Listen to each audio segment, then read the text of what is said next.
नमस्कार मित्रांनो, स्वागत आहे तुमचं पुन्हा एकदा नवीन एक व्हिडिओमध्ये। आज आपण आहोत किरेश्वर गावामध्ये। काल आपण अठराई जंगलचा ट्रेक केला आणि आज आपण चाललेलो आहोत फोपसंडी म्हणून या गावी, जे की अहमदनगर जिल्ह्यातील एक दुर्गम भाग आहे। बट त्या गावाचं सौंदर्य एवढं आहे ना की ते सह्याद्रीच्या कुशीत वसलेलं आहे। आज आपल्याला लेट झाला आहे, आपण पहिले इथून निघूयात। मध्ये काही सिनेमॅटिक शॉट्स असतील ते तुम्हाला दाखवतो आणि डायरेक्ट भेटूयात त्या गावामध्ये। तिकडे जाऊन आपण एक विशेष उपक्रम करणार आहोत, तर भेटूया डायरेक्ट फोपसंडीमध्ये। चला लेट्स गो। दुसऱ्या दिवशीची किरेश्वर गावातील ती नयनरम्य सकाळ पाहून मन अगदी प्रसन्न झाले। रात्रभर पडणाऱ्या पावसाच्या विश्रांतीनंतर किरेश्वर गावातील दृश्य पाहून सगळे आनंदी झाले होते। चारही बाजूंनी धुक्याने वेढलेला सह्याद्री, त्या वातावरणातील स्वच्छ हवा। त्या दिवशी रविवार असल्याने अनेक पर्यटक अठराई जंगल ट्रेक करण्यासाठी आले होते। आम्ही आमचा पुढचा प्रवास चालू केला। गावाच्या बाहेर पडताच जबरदस्त दिसणारा तो पिंपळजोगा धरणाचा पाण्याचा जलाशय बघत पुढे आम्ही निघालो फोपसंडी या गावाच्या दिशेने। रस्त्याने जात असताना पावसामुळे आजूबाजूचा परिसर अगदी हिरवागार झाला। काय तो रस्ता, काय ते नजारे, एकदम भारीच फिलिंग येते। पुढे उतूरच्या आधी लेफ्ट टर्न घेत उदापूर या गावातून मुठाळणेचा वळणावळणाचा घाट पार करत आम्ही येऊन पोचलो मुठाळणे या गावामध्ये। आणि पुढे जाऊन आम्हाला समजलं फोपसंडी हे गाव अजून 15 ते 20 किलोमीटर इथून लांब आहे। पण वातावरण व रस्ता खराब असल्यामुळे आम्ही आता फोपसंडीला न जाण्याचा निर्णय घेतला आणि आम्ही येऊन पोचलो मुठाळणे या गावातील एका आश्रमशाळेत।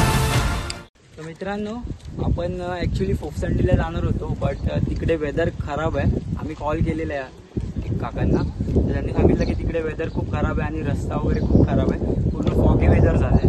तर ॲक्च्युली आमचा प्लॅन आता कॅन्सल झाला आहे फोपसंडीला जायचा। बट आपला जो मेन उपक्रम होता की फोपसंडीला जाऊन तिकडे जी गुहा आहे त्यातल्या लोकांना जी ब्लँकेट डोनेट करायची होती, तर तो प्लॅन कॅन्सल करून आम्ही असं ठरवलं की फोपसंडीच्या 20 किलोमीटर आधीच एक गाव आहे मुठाळणेमधून, जिकडे एक गव्हर्नमेंटची आश्रमशाळा आहे। तर तिकडे आम्ही ते आता ब्लँकेट्स डोनेट करायला चाललो आहे। वेदरचा काही आम्हाला एवढा आयडिया नसल्यामुळे आता तिकडे आम्ही रिस्क घेत नाही आहे, कारण आम्हाला बॅक टू मुंबई पण जायचं आहे आपल्या घरी। तर आपण जाऊयात आता आश्रमशाळेत, ते ब्लँकेट्स डोनेट करू। चला या माझ्या मागे।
माझे नाव गायत्री सुरेश टोंगिरे, शासकीय माध्यमिक आश्रमशाळा मुठाळणे।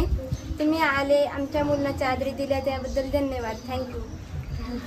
धन्यवाद तुम्हा सगळ्यांना। Thank you thank you ma'am. Thank you ma'am. मित्रांनो, आपण त्या आश्रमशाळेत आपण जे ब्लँकेट्स आणलेले आपल्या चॅनलमार्फत डोनेट करायला, ते आपल्या पूर्ण टीमने रिद्धेश ब्लॉगच्या डोनेट करून झालं आहे। आता आम्ही चाललो आहे बॅक टू पॅव्हिलियन, म्हणजे आपल्या घरी मुंबईला। तर आता सध्या आम्ही आहे या मुठाळणे घाटामध्ये। तर तर आम्हाला घरी जायला किती वाजतील ते आता सांगू शकत नाही, कारण आज संडे असल्यामुळे माळशेज घाट जाम असेल. माळशेज घाटातले येताना तर आपण काही व्ह्यूज बघायला भेटले नव्हते, बट आता जाताना वेदर कंडिशनवरती डिपेंड आहे. वेदर जर चांगलं असेल, फॉगी वेदर नसेल तर आम्ही तिथे आता हॉल्ट घेऊ. जर नसेल वेदर चांगलं तर काय ऑप्शन नाही आहे थांबून, कारण पूर्ण फॉगी वेदर तुम्ही बघू शकतात. त्यामुळे आमचा पोपसंडीचा प्लॅन कॅन्सल झाला. तर जाऊयात आता आपण माळशेज टू मुंबईला. So let's go.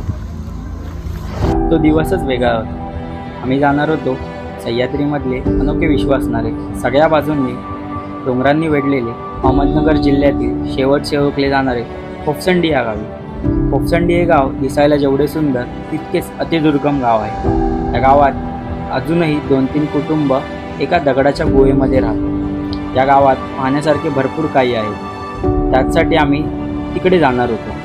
तेथे राहणाऱ्या गुहेतील लोकांना आम्ही आपल्या रितेश ब्लॉग्स चॅनलच्या मार्फत ब्लँकेट दान करणार. पण निसर्गापुढे आपण काही करू शकत नाही.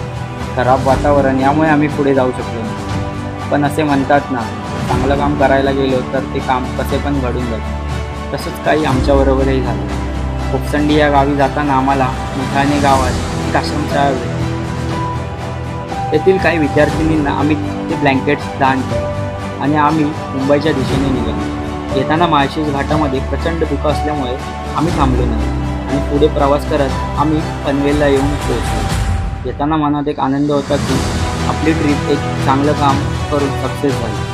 तर अशाच पुढे चांगल्या कामासाठी तुमच्या मदतीची गरज आहे. तर तुमचा सपोर्ट असाच राहू द्या. जर तुम्ही चॅनलला सबस्क्राईब केलं नसेल तर नक्की करा. जर व्हिडिओ जास्तीत जास्त लोकांपर्यंत शेअर करा आणि असाच सपोर्ट राहू द्या. पुन्हा भेटूया नवीन एका व्हिडिओमध्ये. तोपर्यंत बाय बाय.